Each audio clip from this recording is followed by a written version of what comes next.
आज की तारीख है 25 सितंबर 2021 और दिन है जुमे का। ग्रेगोरी कैलेंडर के मुताबिक 25 सितंबर साल का 276वां दिन है, यानी साल 2021 का 57वां दिन और बाकी और चांद के मुताबिक साल के दूसरे माह सफर की तारीख का 17वां। ग्रेगोरियन कैलेंडर के मुताबिक साल के 9वें महीने के 25वें दिन कई अहम वाकयात के साथ तारीख के पन्नों में रकम है।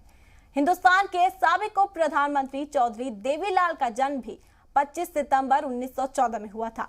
वो हरियाणा में ताऊ देवीलाल के नाम से मशहूर थे। हरियाणा की सियासत में उनका बेहद दखल रहता था और इसी लोकप्रियता के चलते वो राष्ट्रीय राजनीति के मंच पर भी एक बड़ी भूमिका निभाते रहे। देश और दुनिया के इतिहास में 25 सितंबर की तारीख पर दर्ज कुछ और घटनाएं सिलसिलेवार तरीके से आपको बताते हैं।